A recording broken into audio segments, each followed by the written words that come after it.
5 star হোটেলের একটা বড় একটা অর্ডার ছিল। সারা রাত ধরে আমরা প্রোডাক্ট প্যাকেজ করেছি। আমরা অনেক অনেক রিসোর্টে প্রোডাক্ট দিয়েছি। আমরা বলি এটাকে রেট্রো 3 লেয়ার জুটের ভেতরে মেটালের ফ্রেম করা একটা ল্যাম্পশেড। এটা আমাদের বেস্ট সেলিং আইটেম বলা যেতে পারে। বাংলাদেশে আমরাই জুট দিয়ে প্রথম এই ল্যাম্পশেড ডিজাইনের কাজ করছি। আমাদের এই আইটেমটা অনেক ভালো যায়।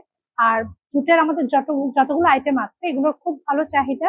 ইনফ্যাক্ট আমাদের স্টকে দেখা যায় আসার সাথে সাথে আমাদের আইটেম গুলো শেষ হয়ে যায়। আমাদের এই আইটেম গুলো মূলত মেক করা হয় সি গ্রাস থেকে বা কচুরি পানা থেকে তৈরি হয়। তো আমাদের যেই আইটেম গুলো এই ধরনের ইউনিক ম্যাটেরিয়াল থেকে তৈরি, এগুলো কাস্টমাররা ভীষণ পছন্দ করে। আর এটার একটা রিজন হচ্ছে আমাদের এই আইটেম গুলোর ভেতরে আমরা মেটালের ফ্রেম দিই। এই ফ্রেমটার জন্য আইটেম গুলো ভীষণ স্ট্রং হয়। আর এগুলো যেমন আপনি শৌখিন ভাবে ইউজ করতে পারবেন, যেগুলো লং লাস্টিং আমরা বলে থাকি, যেগুলো 10 বছর পর্যন্ত কিচ্ছু হয় না। আমাদের এই লিড সহ বাস্কেটটা হচ্ছে এটাও সি গ্রাসের তৈরি। এগুলো মূলত অর্গানাইজার হিসেবে ইউজ করে, অনেকে ফ্রুট বাস্কেট হিসেবে এই ধরনের বাস্কেট ভীষণ পছন্দ করে।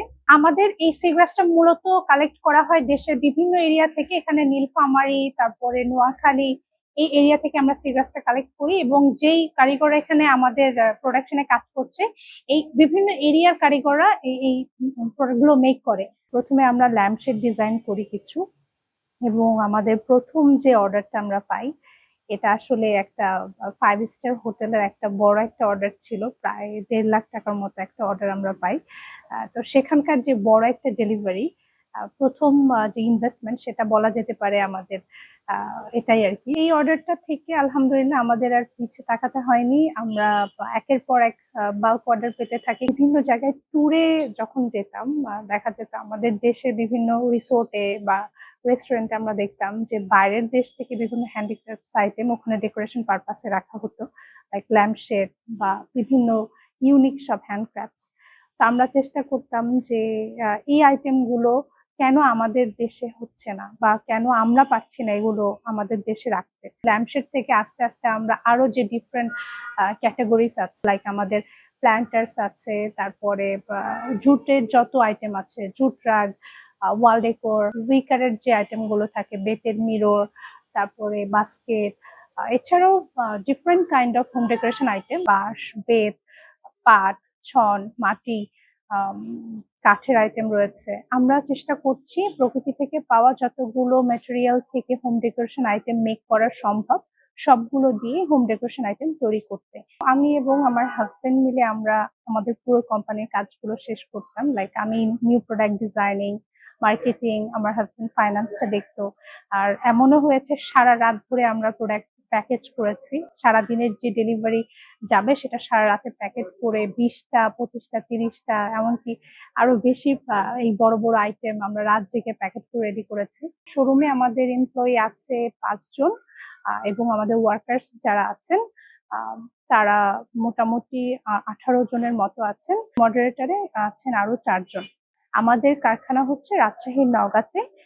এছাড়া কিছু আইটেম আছে যেগুলো আমাদের সোর্স করতে হয়। এখানে আমাদের বিভিন্ন জায়গার ওয়ার্কাররা কাজ করছেন, নীলফামারী, তারপর দিনাজপুর, এদিকে হচ্ছে মুন্সিগঞ্জ, এই এরিয়ার ওয়ার্কারদেরকে আমরা রাখার চেষ্টা করেছি। এছাড়াও এমন কিছু ওয়ার্কার আছে যারা দেশের বাইরে যে হ্যান্ডিক্রাফটের বিভিন্ন প্রতিষ্ঠানে কাজ করেছে। তো তারা আমাদের দেশে যখন ফিরে এসেছে তাদের একটা আইডিয়া নিয়ে এসেছে যে কিভাবে দেশের বাইরে এই আইটেম গুলো মেক করা হয় বা কি ধরনের আইটেম গুলো বাইরে বেশি পছন্দ হয় সবার।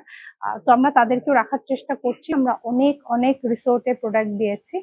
তার হচ্ছে আমাদের প্রোডাক্ট ঢাকা শহরেরও গুলশান, বনানী, ধানমন্ডি, উত্তরা, এই ধরনের এরিয়াগুলোর যেসব রেস্টুরেন্ট গুলো রয়েছে সেগুলোতে যে বাঁশের বেতের ল্যাম্পশেড গুলো দেখা যায়, এর বেশিরভাগই আলহামদুলিল্লাহ আমাদের থেকে ডেলিভারি হয়েছে। কাস্টমাইজ অর্ডার নিয়ে কাজ করেছি, যেগুলো গিয়েছে ঢাকার বাইরের বিভিন্ন রিসোর্টে। এছাড়াও দেশের বাইরে কিছু অর্ডার নিয়েও আমরা কাজ করেছি। ইউরোপ কান্ট্রির অনেকগুলো দেশে আমাদের আইটেম গিয়েছে। এর মধ্যে আমাদের বেতের মিরর গুলো গিয়েছে এবং লন্ড্রি বাস্কেট, এছাড়াও আমাদের কিছু সংখ্যক ল্যাম্পশেডও গিয়েছে।